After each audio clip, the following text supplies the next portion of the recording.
Every club. Every day. The Global Sports Podcast Network. Hello and welcome to the Daily Newcastle podcast.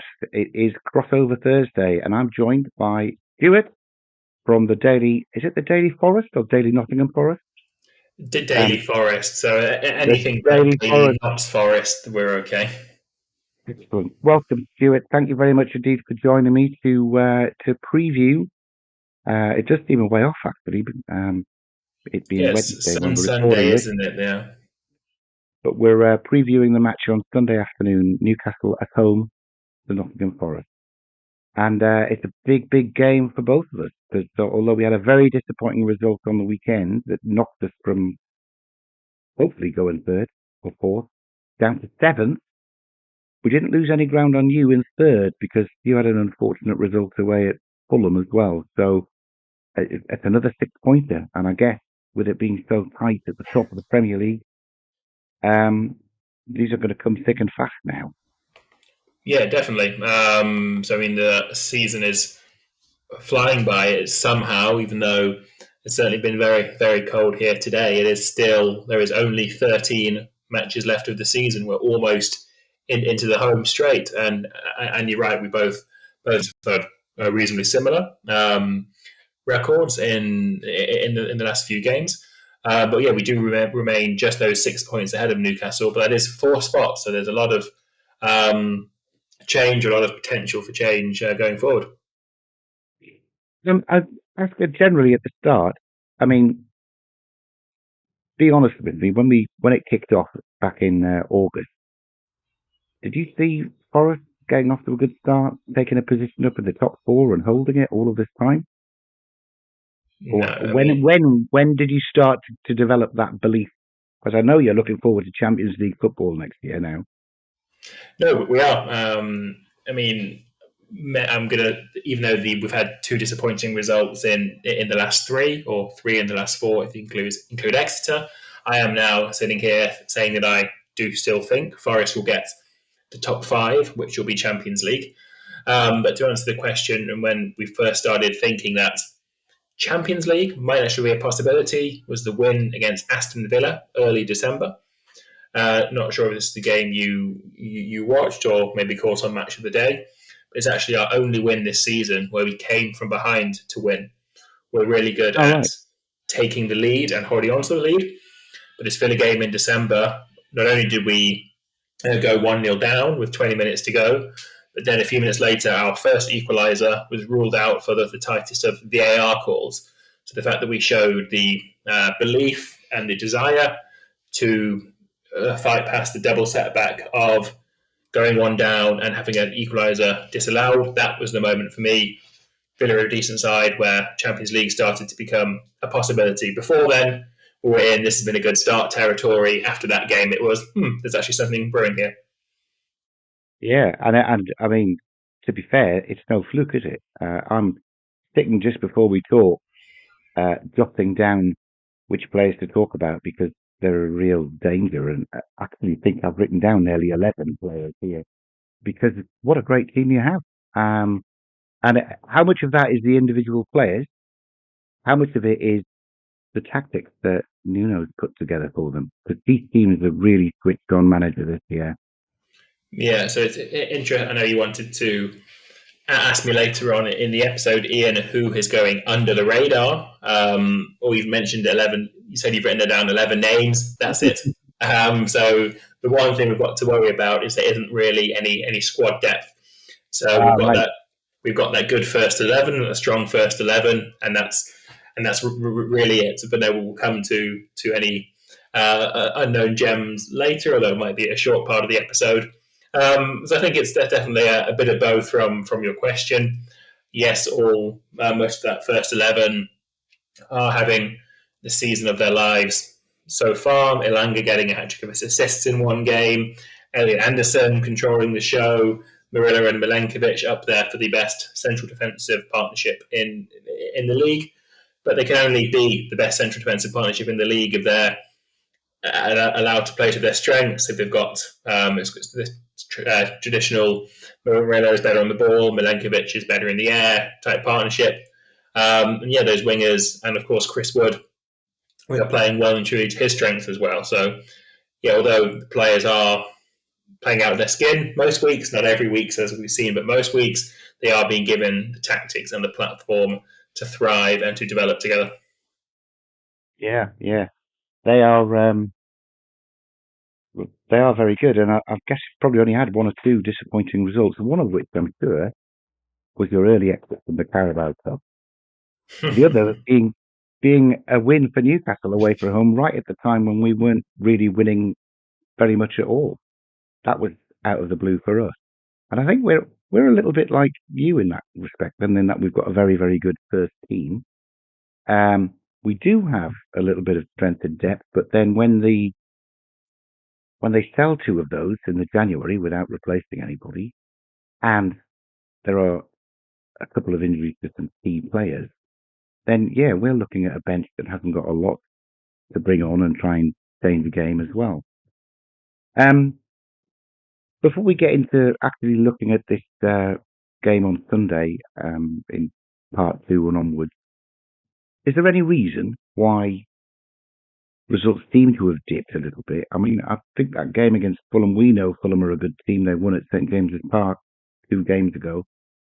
No shame in losing 2-1 to them, but and Bournemouth beat us as well, and we know they're a good team. But that was a heavy defeat at Bournemouth. After such a good run of results as well, was there any reason for that? Yeah, I mean, it's interesting. You mentioned both Bournemouth and Fulham. So ourselves, Bournemouth and Fulham, are the class of 2022.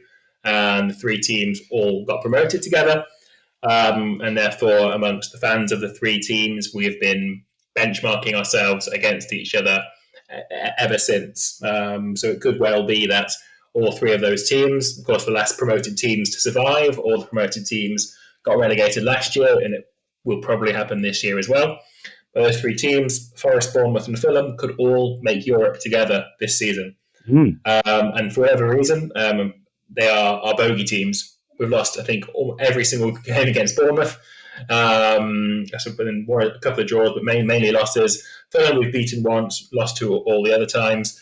So yeah, for whatever reason, I mean, I'm hopeful, and that's why our next run of games, Newcastle away, Arsenal at home, City at home, will be fascinating, because it could be just one off that we always lose to Bournemouth or Fulham, or it could be, unfortunately, the start of the downward trend and signs that we were in a false position after all that, which would, of course, be disappointing. And you've seen how well we played against Liverpool and Chelsea and other of the bigger teams as such. So I don't think we'll get no points from these upcoming 3 games. 4 would be very good. Even 3 would be okay. No, it's specific to the Fulham and Bournemouth. I think we'll only find out whether they were one-offs or part of a long-term trend once we also compare them to these upcoming 3 results as well. Because, of course, in between those 2 losses to our old friends, Bournemouth and Fulham, there was that 7-0 against Brighton. So at the moment, all 3 of those results, potentially freak results that you can't really yet draw any trends or conclusions from. Yeah, I hope the Brighton game was a freak result. I don't want you turning up in the sort of mood where you can put 7 past Brighton, because they looked fantastic last week against Chelsea. Yeah, I don't know what happened for them. I heard the Brighton manager, was it the Brighton manager who just set fire to his tactics in front of his team? Or am I getting that mixed up? One of the managers got the tactical plan and just set fire to it in front of the team. You mean let him know that he was literally? Okay. Yeah. I don't know if it was the Brighton guys after you or if it was the Bournemouth manager who did it. I can't remember. Anyway, that is sending a message where you're going to take responsibility for having lined up incorrectly, isn't it? We had a problem against Manchester City where Eddie Howe had some great tactics. He just had a whole bunch of players who were just lazy all day and couldn't put them into practice. That was our problem. Well, look, lazy. Sorry, just interrupt you there before you get to the advert. Lazy because they were tired. Do you think? I know we can come to that later, but or think it was just from your point of view a one-off off day. I don't think they've got any excuse to be tired. The previous week we had 9 changes, and they had a week's rest, but we had 9 changes to play the FA Cup game at Birmingham, which they got through. and that was a week later, I think, or was it on after the Arsenal match? But to be fair, yeah, emotionally and at the start, there was a lot of effort going into knock Arsenal off their stride, which we did at their place as well. But we coasted it for the last half an hour. Arsenal had nothing. They were 4-0 down, and they battered it out. It was a great performance. But I don't think the team have an excuse to actually be physically tired playing against Manchester City. It's like I don't know. I'm wondering if there's so many of them that have played there so often and got hammered so often, way back in the Rafa days and the Steve Bruce days, psychologically they're unable to do anything other than they're almost conditioned into giving Man City a 3-goal start, which of course is what they did. Anyway, we decided on Monday that match never happened. We're not paying any attention to it whatsoever. We are focused very much on this coming Sunday, and we'll talk about that after I've done our first sponsor, which is the lovely Bioniq. Your body is unique, and Global Sports Podcast Network has partnered with Bioniq, the world's most personalised supplements. Bioniq provide 100% tailor-made supplements designed to deliver precisely what your body needs at exactly the right levels to optimise your health. No guessing. So click the link in the show notes. Use the code GSPN 2025 for 40% off your first month's subscription. Bioniq. Don't settle for off-the-shelf solutions made for just anybody. Get what's right for you right now. The dulcet tones of Mr. Kenny Davis doing the Bioniq advert in the hope that somebody will contact him and ask him to start reading bedtime stories on audiobooks for Lonely Housewives, because that is really his true vocation. Anyway, welcome back to part two. I'm with Stuart from the Daily Forest. We are about to preview our game on Sunday, 2:00 kickoff at St James's Park. One of the reasons that it can't possibly be the only reason, but one of the reasons we probably did struggle at City was that our midfield destroyer, Joe Linton, our very own Tasmanian Devil, he was out injured. He's picked up an injury and he's out till the middle of March. So we are not going to have him to play against yourselves. Lewis Miley came on at half time actually and replaced a very ineffective Joe Willock who had a man of the match performance against Birmingham. I'm hoping Lewis Miley gets a start against you as a third man in midfield. Presumably, Guimaraes and Tonali will actually be motivated to play in front of the home crowd, and will put a bit more of a shift in than he did. Our other big injury doubt is at centre half, where we were hoping Sven Botman, newly back from his cruciate ligament injury and man of the match performance away at Arsenal, would make that left-sided centre-back position his own. However, he sat out the Birmingham game. He got a kick on the wrong knee or the other knee to what he had his ACL on. He missed the City game and was not at training today. So maybe there's something a little bit more long-lasting on that. In which case, so who would that be? And what would be Cher and Dan Burn would be your central defensive duo after that? It would be Cher and Dan Burn, who've done very well this year. Dan Burn, player of the season for us on the podcast, just Mr. Consistent, and probably was the best man in the back four against Manchester City as well. He was carrying a little bit of a groin injury from the Birmingham game because he was one of the two that was retained. So he was at training today, so hopefully he'll be okay. Otherwise, because we sold Lloyd Kelly and we've got two young lads that we sent out on loan, we're really short at centre half. It would be Cher and Kraft, and that's it. If anyone gets hurt, there's nobody else to come on. Jamal Rostel is out for the season, or what's up with him? I know he always had an ACL, but I don't know. I haven't heard his name mentioned all season. No, he got his ACL a week or two after Botman, and he's always been a week or two behind Botman in coming back. So I think at the moment on the Premier League website, he's due back at the start of March, mid-March. So hopeful that he'll be coming back into it. I think the fact that they sold Lloyd Kelly is assuming that he will be able to come back into the squad and play when he's needed to play. Yeah. So that's the downside for the Newcastle team. We're probably missing Joe Linton, or definitely missing Joe Linton, probably Botman. On the plus side, Callum Wilson's still fit, even though he's played 2 spells of football in the last 3 games. Harvey Barnes was on the bench away at City as well, so that's some of the strength in depth coming back to be available to come on. Harvey Barnes has got a little bit of a thing about playing against Forest, I seem to remember as well. He got that he came on as a sub and got the last goal at your place, I believe. Oh, and in that 3-1 in the end it wasn't it? I think that was unfortunately, as we said earlier, it was the Villa game that was our moment where we thought, we can really challenge. I think the Newcastle game was the week before for that, so that was again at the beginning of us worrying in November time. Okay, this has been a good start and a good start only. And again, it's the way we responded from the Newcastle loss to then get the Villa win that led us to begin to dream again and keep up that form for 7 wins in a row it was up until the Liverpool draw ended the run, and then we still remain third, and we will be third even if we lose on the weekend. We've still got a bit of a gap. Yeah, you've got a bit of a buffer there, which is good. Yeah. It means that a draw at Newcastle is probably a good result. Yeah, I think so. I mean, whereas for us, where we're playing catch up, we don't really want to be drawing anywhere. Would have been nice to get one at City, of course, after that. But we went there thinking we had a chance of winning. It seems deluded now when you're really through that game. So, how are Forest shaping up after their match on the weekend?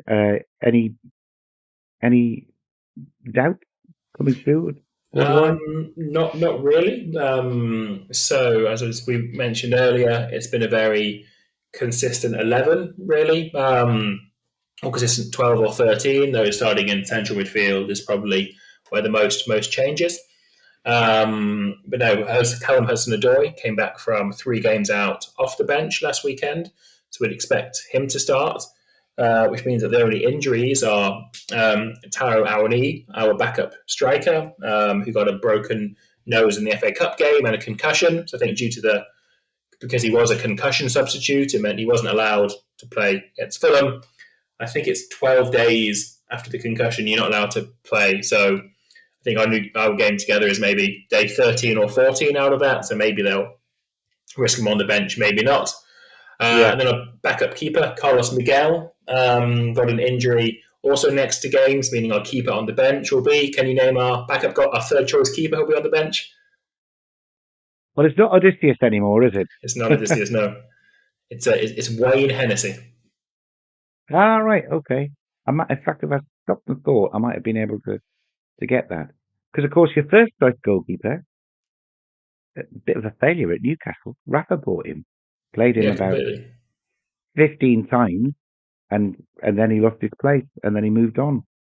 So he didn't obviously start very well. That was in the Championship as well. Obviously, I think he's the keeper with the most clean sheets this season, is he not? Yeah, I think so. I mean, I think although stats are sort of slightly skewed by, if you look at Liverpool, Alisson and Kelleher have played about half the games each. So if Liverpool had just one goalkeeper all season, then that goalkeeper would be top. So Liverpool as a team have had the most clean sheets, but then because their goalkeepers have changed a bit, Sells as the goalkeeper has had the most clean sheets. But you're right. When we signed him, deadline day, January 2024, we all remember that he'd been dropped for Carl Darlow at Newcastle in your most recent Championship season. So that was what the thoughts we had.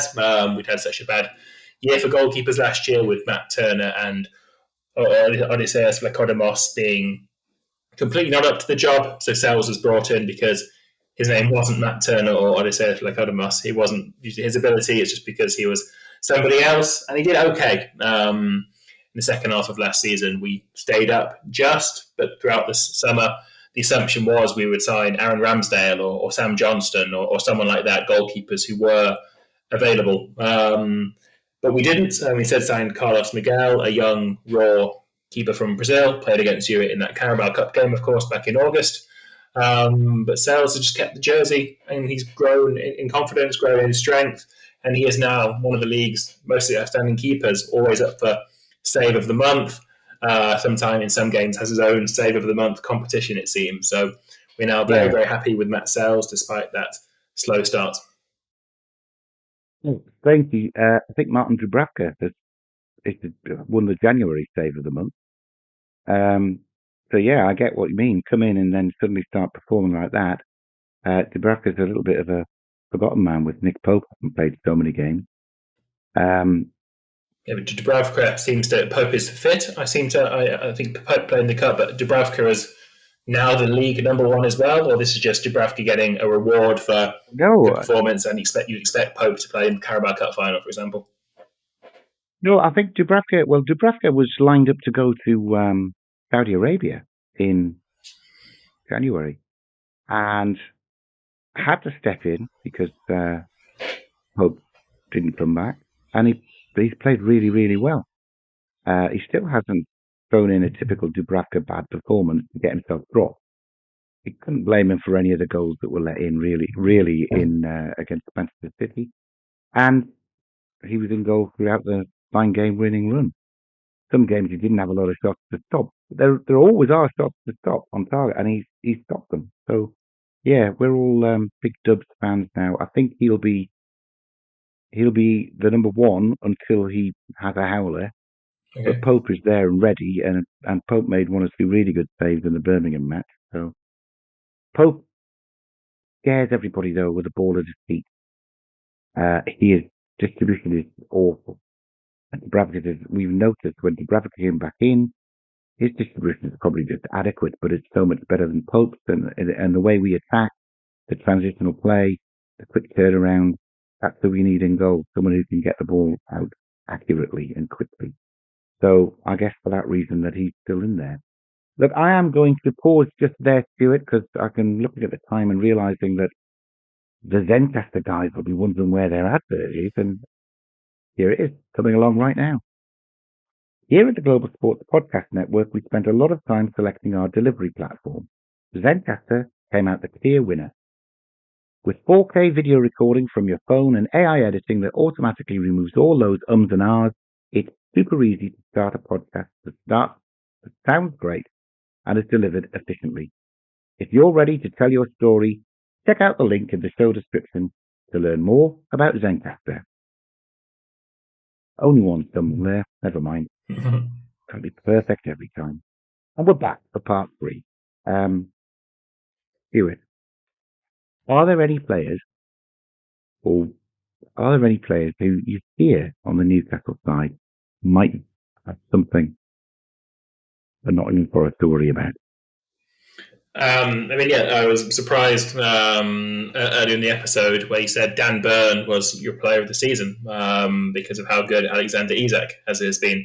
I'm just certainly very interested to hear whether Dan Burn is a cult figure or whether he is genuinely the top player of your team. Because surely, from the outside looking in, it's got to be Isak who, in our first season back, so 22-23, Isak, did he score both goals in the game? It was March of that season. I think it was Isak's first game back from an injury or something, and he scored one or two. And that was the first game. He scored one weird volley off his shin in midair, didn't he? Which was actually a really well taken goal, the way he adjusted in the midair. Yeah, he scored that one. He got a penalty when we lost 3-1 at St James's last year as well. Mm-hmm. That second goal against you, was that him? I remember him even the season before. Was it not him that scored the last minute? Was that the last minute penalty? Yeah. So when Musa Niakate gave away with a handball. So that was when, I thought Isak at 60 million was certainly a very steep price tag. And I don't think he had injuries at the start, but he's just got better and better in my eyes. And he certainly, I know PSR is a curious topic, but I think it's going to benefit you guys almost because you're not going to sell him for anywhere less than 100 million, and because of other clubs' PSR constraints, no one out there has 100 million. who would realistically go to. So it's good that he's going to hopefully be in the black and white shirt of Newcastle for some time to come, and you can build a team around him if you haven't already. Or would you say Bruno or Tonali even are more crucial to the way you actually play than Isak himself? No, Isak is the cutting edge, definitely. Such a good player, and he can come across and play on the left, put in almost a telepathic understanding on the games when they're firing, with both Murphy on the right and Gordon on the left. To be fair, Guimaraes now is a little bit further forward. His first instinct on the transition is to look up and see where Isak is to play him through. Got a wonderful goal against Liverpool with a quick release ball from Bruno, where he just made Virgil van Dijk look like Stevie Wonder as he went round him and put it in the top corner. Isak's an important player, and there are some real superstars to be in that team now. But I wouldn't say they all put it in every single week, and I think that's what has been most impressive by Dan Burn. Dan Burn is, everybody knows he's a limited player, and I think he is a little bit of a cult hero because he's a Geordie and he's lost his finger, and we love him. He's a freak, isn't he? 6'8" or whatever it is. But we just really, really appreciate the effort and the effort that he makes to make the very best of his limited talent, I guess, and still be able to hold his own in a team full of those superstars. Call them superstars. No doubt they'll turn in another performance like the Bournemouth one or the Fulham one sometime soon, so we don't think they're superstars. But yeah, I think it's just down to his effort and his attitude. And he's a funny guy as well. So yeah, so you've got Isak. Anybody else? I think it's been sort of quietly impressed by how well Tonali has come back from that ban. Of course, his comeback game was our Carabao meeting together in August, but because Tonali was so new at the club anyway, new to England, hadn't really settled in. To be honest, it's a small surprise, not following it too closely, that he didn't just go straight back to Italy. He didn't sort of write off his England career and thought, okay, I've come here, I've got banned, let's just go back to Milan and get on with playing there. So I think it is impressive that he has been able to come back from that ban as a stronger player, even. Well, he got spoiled really by the Newcastle fans, and the team and the squad. He trained with them all the way through last year, although he couldn't play any matches. And the fans had all the songs and were singing them all through last year when he wasn't playing. So I think that he feels he's got to perform for us because he owes us, and he does. But fortunately, after the in and out performances of the first few games, when Howe finally decided Tonali was his sixth and it wasn't Bruno, and Bruno trusted him to then play further up as the eighth, that's when we went on that run of 9 straight wins. And they do look very, very good, because I'm saying Tonali's the sixth and Bruno is the eighth. Just when you're least expecting it, you'll suddenly find that they've swapped and it's Tonali that's bursting through. As you saw the third goal that they scored against Southampton, it's Tonali that suddenly is broken through and is 15 yards ahead of any defender, bearing down on the goalkeeper. So they're quite good at swapping over when you're not expecting it, and I think that's quite a useful weapon. But yeah, Tonali's super. On your side, I mean, I've been most impressed. I don't think it's just biased. Most impressed this season by how well Elliot Anderson has settled in. Yeah, it was very interesting that he was signed to provide cover on the wings. That was where he played in pre-season, and we thought he'd just be another option, to play on the wings. But instead, announced today, England will be playing Senegal at the City Ground in the summer, and we're now fully expecting Elliot Anderson to be starting in that midfield for England, in centre midfield.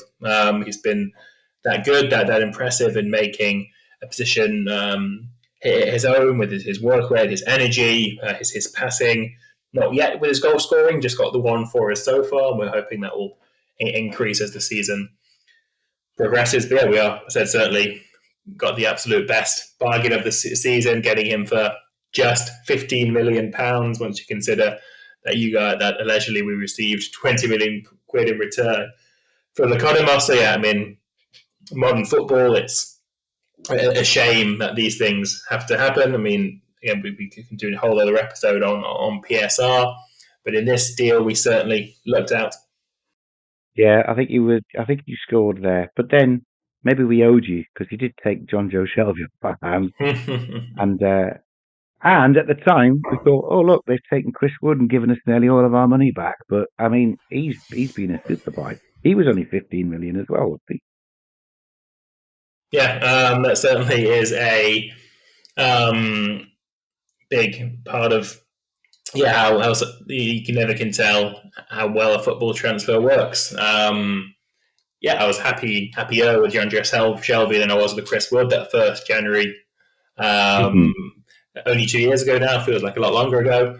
But no, with Shelby, it was the proven Premier League central midfielder, a bit of creativity, a bit of work rate, and Chris Wood, as we said, he'd barely did anything for Newcastle. We didn't play long ball football, so it was.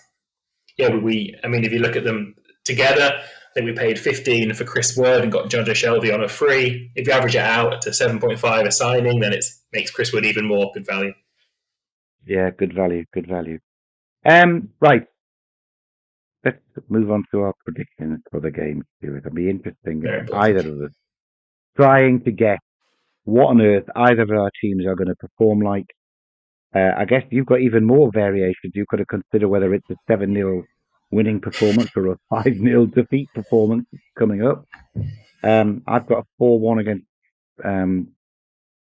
Bournemouth and 4-0 against City to weigh up against 2-0 at home to Arsenal. So who knows how it's going to go. But you tell me, how do you think that game's going to go? Yeah, I mean, that's true. So if you think Newcastle will win, then I'll take that as a compliment that you think we are as good as Arsenal, or we're only a place below them in the table. So maybe we are as good as Arsenal. I don't know, should we agree on a score draw based on how unpredictable our teams have been in the last few games, or do we need to put our heads on the line and really say something? Why not? I'm going to say we're alternating. We lost to Fulham, so we're going to beat you and then lose to Arsenal the following week. So I'm going to say 2-1 to Forest. Okay, interesting. I won't go for the score draw. I would never go for the score draw. Any regular listeners of the Daily Newcastle know that every single one of my predictions, which I can back up, by the way, with logic, but I always predict that Newcastle are going to win 3-1. And that's paid out 3 or 4 times in the last 2 months. So, from whether that was away at Nottingham Forest was a payout, I believe, at 3-1. And at home to Bromley was a payout at 3-1. Away at Southampton was a payout. I'm going to go for 3-1. I think Isak will score, probably Gordon again, but I would like to see one of the midfielders that doesn't normally score come through. Maybe we get a Lewis Miley goal. Great, his second goal. Yeah, but then to be fair, if we're struggling, if we're playing like we were playing against Fulham, but take a draw now. Yeah, if we played like we played against Fulham, we'd take a draw now. It's what have Fulham done to us. I know, they're awful. Anyway, look, good. We've both predicted wins for our teams, which is what our listeners want to hear, isn't it? Definitely. We'll have to see how it goes on Sunday. Thank you very much indeed, Stuart, for joining me to preview that game. And I've waffled on a little bit to go over the half an hour. Thanks very much, everybody, for listening. We will be back. Probably, when are we going to be back? This is crossover Thursday, so we'll be back tomorrow with our own preview of the game. I'm not sure who the lineup is there, but it'll be more than me on my own anyway. See you soon. Every club, every day. The Global Sports Podcast Network.